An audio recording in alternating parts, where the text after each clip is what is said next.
ये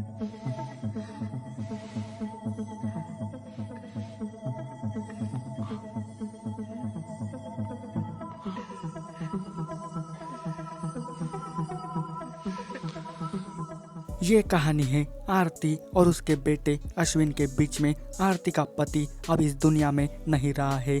अब आरती के पास में अश्विन के बाद उसके करीब रहने वाला और कोई भी नहीं होता, जिस वजह से आरती अपने बेटे के लिए हर वक्त परेशान रहती है। दोनों अपना गुजारा करने के लिए छोटी मोटी वाली नौकरी करते हैं, जिसके लिए आरती ने अश्विन को एक बाइक भी खरीद कर दी है।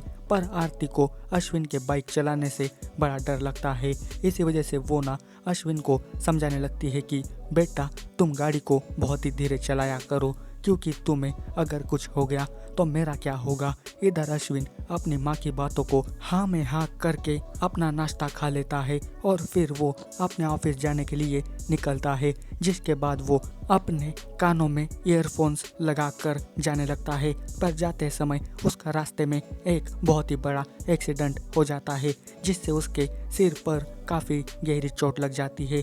बाद में अश्विन को अस्पताल लेकर भर्ती कराया जाता है। इधर आरती अपने बेटी की ये हालत देखकर बहुत ही रोने लगती है, पर वो अब कर भी क्या सकती है।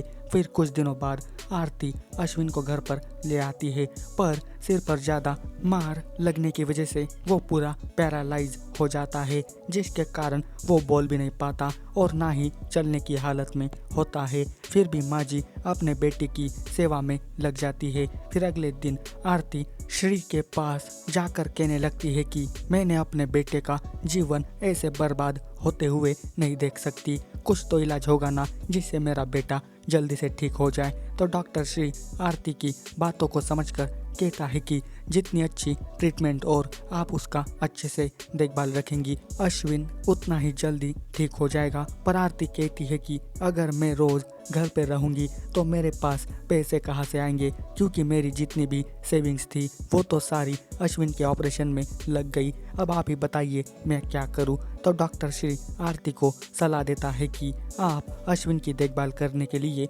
एक केयर टेकर रख दीजिए, जिससे कि आपकी परेशानी थोड़ी कम हो जाए। पर आरती को लगता है कि उसकी फीस बहुत ही ज़्यादा होगी और वो मेरे बेटे का सच में अच्छे से ख्याल भी रख नहीं पाएगी। पर डॉक्टर श्री आरती को एक अच्छी सी केयर टेकर को ढूंढ के देने के लिए कहती है। फिर रात को आरती को उसके बॉस का फ़ोन आता है। बॉस कहता है कि तुम कब तक ऑफिस ज्वाइन कर सकती हो, अब तो काफ़ी दिन हो गए हैं ना, अगर तुमको रिज़ाइन लेना है तो बता देना मुझे। तो आरती आखिरी बार 5-6 दिन की छुट्टियां मांगती है, तो बॉस भी चुप रहकर उसको छुट्टियां दे देता है। बॉस भी अब आरती की परेशानी समझकर उसको आखिरी बार मौका देता है और 1 हफ्ते की छुट्टी दे देता है। अब आरती के ऊपर इतना प्रेशर पड़ रहा है कि आरती डॉक्टर के दिए हुए नंबर पे कॉल करना शुरू कर देती है। तो उनमें से कुछ लोग अपने चार्जेस काफ़ी ज़्यादा बताए हैं, जिस वजह से आरती ने उनको मना कर दिया। तो डॉक्टर अब अपनी जान पहचान की एक केयर टेकर इनके घर पे भेजता है, जिसकी फीस कम थी। इसका नाम है सनाया। अब अगले दिन से सनाया आरती के घर आ जाती है। वो अश्विन को देखती है और उसकी माँ को बोलती है कि आप टेंशन ना लो, अब ये अश्विन मेरा बच्चा है, ये समझ के मैं उसका ख्याल रखूंगी, आप बिल्कुल भी टेंशन ना लेना, जिससे कि वो जल्दी ठीक भी हो जाएगा। अब आरती जाते समय शनाया को अश्विन के दवाइयों की टाइम टेबल सब कुछ देकर अब हर रोज अश्विन का खाना पीना और नहाना सब कुछ बता देती है, और ये भी शनाया को बताती है कि उसका अच्छे से ख्याल रखना। और इसी वजह से आरती अपने ऑफिस जा पाती है। शनाया अश्विन का बहुत ही अच्छे से ख्याल रखने लगती है, जिसके कारण कुछ दिनों बाद अश्विन के हाथ और पैर हिलने लगते हैं और वो उठकर खाना भी खाने लगता है। अब कुछ दिनों बाद डॉक्टर आके अश्विन की हालत को चेक करने लगता है, तो वो कहता है कि अश्विन की हालत में अब बहुत सा बदलाव दिख रहा है, आपने बहुत ही अच्छी केयर की है इसकी। इधर अश्विन को धीरे धीरे शनाया के साथ प्यार भी होने लगता है। जब शनाया अश्विन को नहलाने लगती है तो अश्विन शनाया को बड़ी गंदी नजरों से देखने लगता है। अब हर रोज अश्विन शनाया को गंदी नजरों से देखने लगा है और उसके टच को भी फील करने लगा है। फिर अगले दिन अश्विन बेड पर लेटा है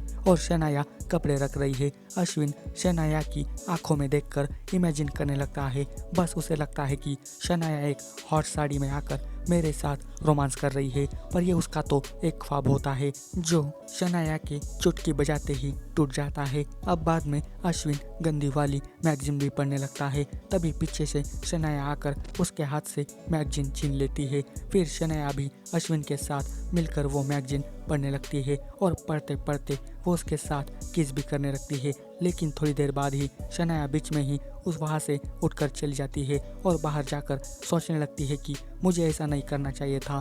फिर रात को शनाया अश्विन के लिए खाना लेकर आती है तो अश्विन शनाया को अपने हाथों से खिलाने के लिए कहता है।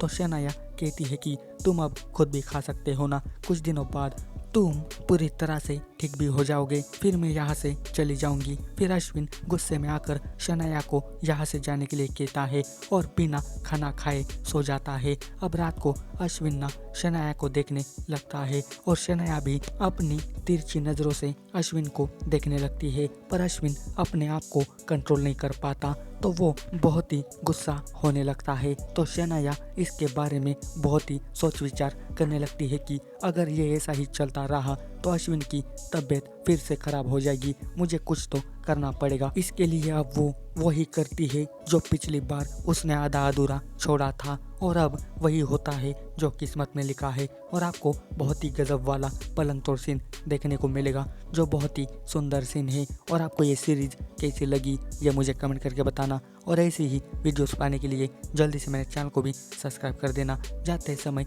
इस वीडियो को लाइक शेयर ज़रूर करना। आज के वीडियो में बस इतना ही, मिलते हैं अगले वीडियो में, तब तक के लिए goodbye, thanks for watching this video.